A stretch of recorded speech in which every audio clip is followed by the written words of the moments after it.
Okay, hello at kamusta ka na? Once again, I'm Raymond Gerald Tabaket. Gusto ko lang magbigay sa inyo isang tip, isang training na makakatulong sa inyo para magkaroon ka ng idea para dumami yung prospects mo, sales, results. Okay, sa business na ginagawa mo, either you're a network marketer, internet marketer, affiliate marketer, or online business owner, nagpo-promote ka ng business or products online. Okay, so ito naman, napakatagal na, no, my friend. Napakatagal na nung last time nag-usap kasi dami nang ginawa this December. Pero ito pa rin, I just want to give you value. I just want to give you tips. Gusto ko talaga magkaroon ka ng resulta.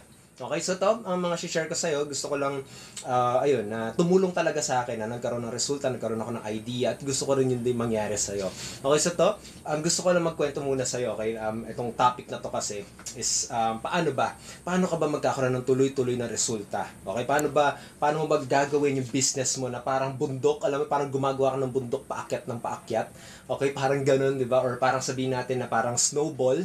Okay, alam mo may snowball, okay, yun yung sa winter, alam ko wala tayo dito. Pero parang, alam mo yung pag gumugulong yung snowball, hindi ko na alam yung, yung Tagalog yun eh. Pero pag gumugulong yung snowball, patuloy ng palaki, dapat ganun yung nagiging business mo. Paano mo pinapatuloy-tuloy, okay, yung resulta na nakukuha mo. Okay, so to, kasi actually, may gusto lang ikwento sa'yo, ito yung mangkakahoy or mantotroso. Okay, at saka isang bata. Okay, so to yung bata, okay, nandun sa forest, okay, nagwa-wander siya, okay, talagang gumagala lang sa forest, tapos bigla siyang may nakitang isang mama mantotroso, okay, or nung mga ngahoy, okay, talagang okay, talagang hampas siya ng hampas, talagang may siya, may palakol siya, hinahampas niya ng hinahampas yung puno, okay, yung puno. Okay, so yun, napakatagal niyang hampas ng hampas. Tapos nakita nung bata na talagang pawis na pawis, talagang pagod na pagod yung mga ngahoy. Talagang parang nakikita sa mukha niya na frustrated siya, naiinis siya, bad trip siya. Dahil parang pagod na pagod siya. Okay, so itong batang ito, tinanong yung mga ngahoy. Okay, tinanong niya, okay, sir, okay, or manong, bakit ganun? Bakit po kayo parang asar na asar kayo sa ginagawa niyo? Okay, so itong mga ngahoy, itong mantotroso, sinabi niya, kasi ang hirap nitong trabaho ko eh. Okay, napakahirap.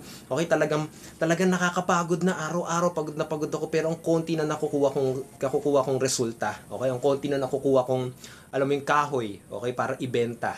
Okay? So sabi ng bata, bakit hindi po muna kayo magpahinga? At habang nagpapahinga kayo, bakit hindi nyo hasain yung palakol nyo? Okay? Yung manong naman, medyo na bad trip pa sa sabi ng bata, kasi wala na nga akong oras, gumagano siya. Wala na nga akong oras para umupo at magpahinga. Kailangan kong hatawin itong kahoy na to para mas marami akong maiuwi. Okay? Para mas marami akong maging resulta. Okay? So yung bata naman, okay, kasi nakita rin niya yung palakol talagang pudpud na. Okay? Talagang nakikita niya na kailangan talagang hasain para mas dumami production niya. Pero yung mga ngahoy, okay, gusto hataw ng hataw, okay? Talagang doon siya naniniwala kapag more hataw, parang ganoon, 'di ba? Kada hataw niya doon siya magkakaroon ng resulta. So ayan, yung bata, nung nakita niya ganun response nung manong, mga ngahoy, umalis na lang siya, napailing, napakamot yung ulo, bahala ka dyan, gumano na lang siya. Okay, bahala ka dyan, ganun yung gusto mo eh. Okay? So to, sa business natin parang ganun. Okay? Parang ganun talaga yung business. Sa sobrang dami ko nakakausap na mga nagpapaturo sa akin. Okay? Na nagpapacoach sa akin. Lagi na lang nila sinasabi na hindi ko kailangan ng training. May nagsabi pa nga sa akin may pinakita ko sa kanya isang training course. Sinabi niya, paano kung alam ko na yan? Kailangan ko mabili niyan. Okay? Alam mo yung mga ganong mga klase, mga mindset. Alam mo yung mga hirap eh. Parang kitang-kita ko na sa kanya na tapos nagpapaturo sa akin na wala pa raw siyang resulta. Pero pag pinapakita ko ng mga kailangan niyang aralin, sasabihin niya, alam ko na yan. Alam mo yun, parang siya yung mga ngahoy na alam mo yun, hataw ng hataw, pero hindi niya alam kung nagkakaroon siya ng resulta. Okay, kasi naniniwala siya na depende yun sa paghataw mo, hindi sa knowledge mo, hindi sa skills mo, hindi sa training na makukuha mo. Okay? Sa business na to, ito diretso na kita, my friend. Sa business na to, kailangan mo siyang pag-aralan. Sa business na to, kailangan aralin mo yung mga skills. Okay, para magkaroon ka ng resulta. Marami nagtataka bakit wala silang resulta. Pero minsan, pag kinakausap ko sa kanila, kung ano yung mga training materials na ininvest nila, okay, sasabihin nila wala pa silang ini-invest kasi sayang daw sa pera. Okay? So, yun. Tignan mo na maigi. Okay? Tignan mo na maigi yung nagiging resulta mo ngayon, my friend. Kapag nagsistruggle ka ngayon, okay lang yan. Nanggaling din ako dyan. Okay? Pero gusto ko lang masabi mo na meron pang pag-asa, meron pang solusyon. Okay? And yung solusyon dyan ay kailangan aralin mo yung negosyo. Invest ka sa training materials, invest ka sa knowledge and skills kasi yan talaga yung magbibigay sa ng resulta. Okay? At syempre kung paano mo i-apply. Okay? Pero alam mo yun, kasi ang tao, okay, bumibili sila sa'yo, sumasali sila sa'yo, hindi sa products mo, hindi sa company mo, pero dahil sa galing mo, dahil sa kung paano ka kumausap, dahil sa mga kakayahan mo, sa skills mo, sa knowledge mo, yan ang binabayaran ng tao sa'yo. Okay? So, ikaw, magtaka ka kung bakit wala ka pang resulta.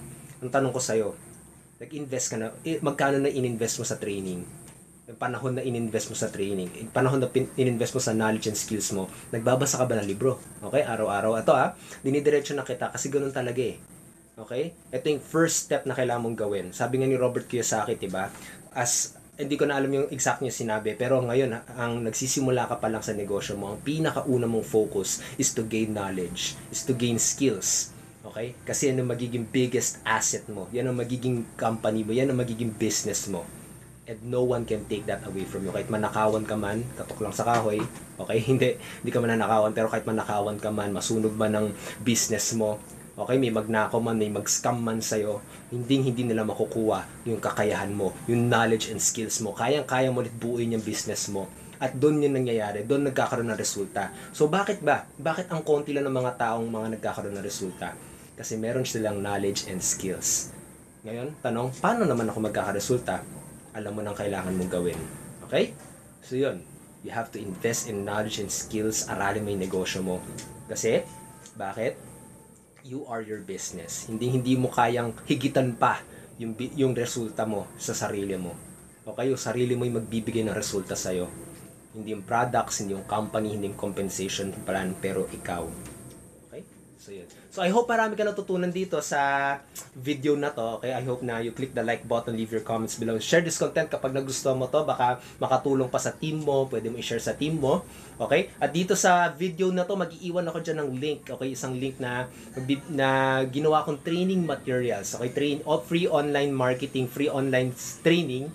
Okay, na ma-apply mo yung online marketing, kung paano ko ginagawa, paano nagma-market online, para makuha mo agad yung strategy na yun. Okay, kapag wala ka pang-invest, okay lang, libre to, i-click mo lang yan, sundan mo instructions, and I hope i-apply mo yan. Okay, so once again, this is Raymond Gerald Tabaque. I hope to see you on the next video vlog. Have a great day, have an awesome day, kita-kits ulit, and yun, God bless, and advance Merry Christmas. Okay, so yan, have a great day, and bye!